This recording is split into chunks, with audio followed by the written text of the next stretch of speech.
Hello, Laura the Life Coach here, and I'm with my co-host and influencer, Erica DeLong. Thanks for joining us. and we are learning about self-awareness and how self-awareness helps you be your authentic self, which means helps you find your true north.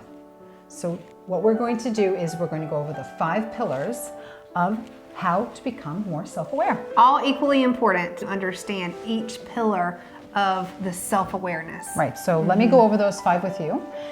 Notice your thoughts, notice your feelings, how you deal with frustration, who your friends are, and your intimate relationships.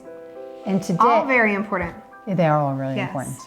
Today, we're going to examine friendships and how that affects your self-awareness and how you become more self-aware when you look at your friendships, which is something you wouldn't have thought, but Right. it is. What do you think about that when I say about self-awareness and how that can affect you as relates to friendships? Well, I've always heard the statement, you are who you hang around with, and we don't really think about it, but it does.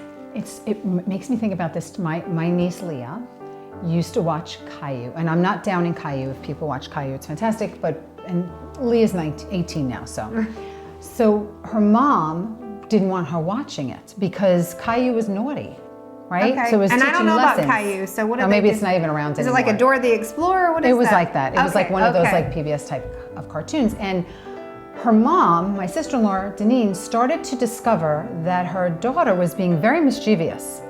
And every time she finishes watching a Caillou episode, oh boy, and she has to stop. So just think about even just hanging around, even that wasn't a personal friend, it was a movie, it was still something she an was exposed to. influence. Right, it was an influence to her in a Yeah. friendship because, even though it's cartoon, these kids become almost friends with these cartoons. So it's the same kind of like concept, right? So if you hang out Absolutely. with the wrong people, and you know all this, right? Yeah, stop hanging out with those kids, you're gonna end up doing that too. What your parents always told you. Exactly. So how do we become more self-aware as it relates to our friendships? Yeah, how do you start judging? Because maybe they're friends that you've known your whole life. Like, how do you start determining, like, is this good for me? Is this a bad thing? Well, we're really going to focus on how our self-awareness relates to this. So how do these friendships affect who we are? And how can we determine more about who we are by who we're hanging out with? Okay. So you're going to get your journal out.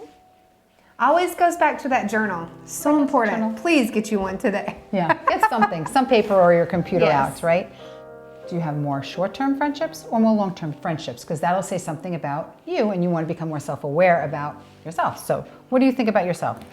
Most of my friends have been, I call them lifelongers, and I Okay. have different groups because, we have different chapters in our life. So when I lived in New York City, I have my group of friends from there, and I don't talk to them as often, but then I have my girls from when we were in elementary school, and they've stuck around my entire life. I could wear sweatpants with them and be my authentic self. What does that also- say about you? I'm a good friend.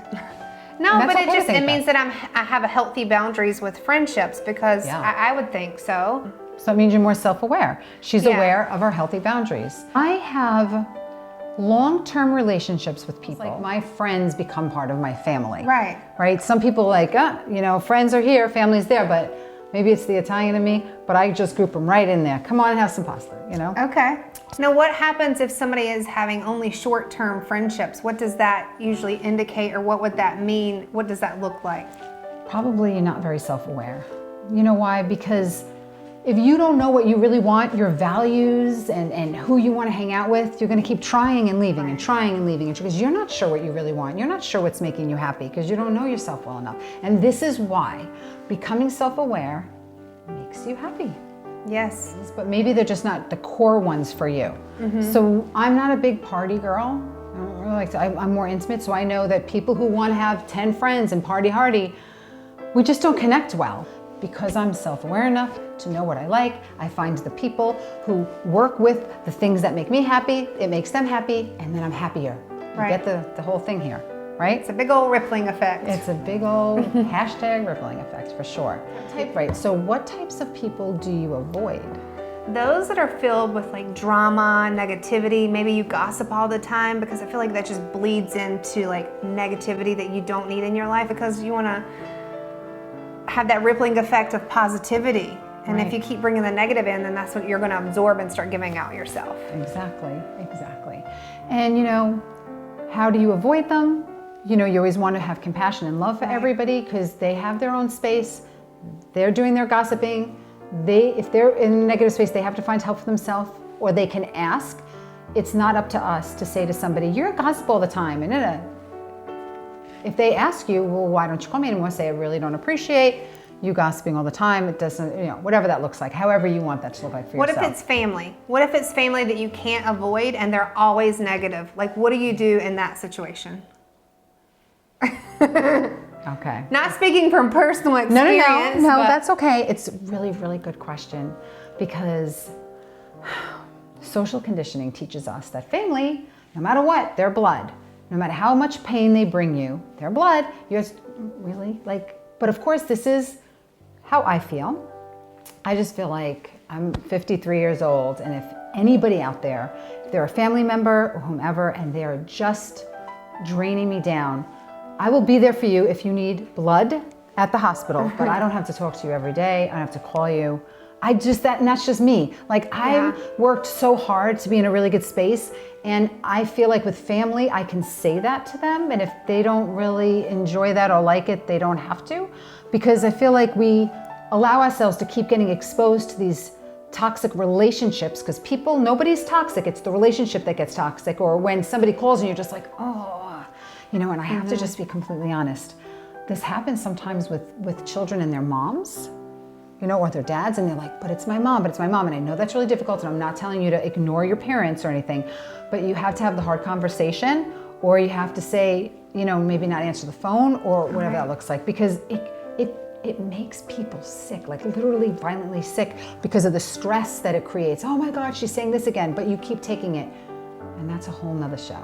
So you're saying when they do have to deal with, maybe it's a friend or a family, just be in a good mental space where you can then tell them that. Yeah. Make sure you're above the line before you say, I can't handle you right now. Because that might come out really harsh and you didn't mean that maybe. That's right. Exactly. So important. It's about the conversations. Can we give them a little homework? So maybe what you could do today is sit down and write 3 friends that maybe a really close friend, somebody that's a work friend, maybe in different categories, and write down some characteristics and how you feel around these friends, because then you'll kind of see where you're at in the friend playing field. Yeah. And you understand more about what you want more of, right? And you get the free worksheet as well. Right, so we're gonna have your free worksheet as a digital download, and we'll put the link in the description for you. Some life hacks that we've come together with to help you and share it with everybody. We always want, the hashtag rippling effect of positive change, right, so that we can just start changing the world one video at a time. Well, that's my 2 cents. Thank you.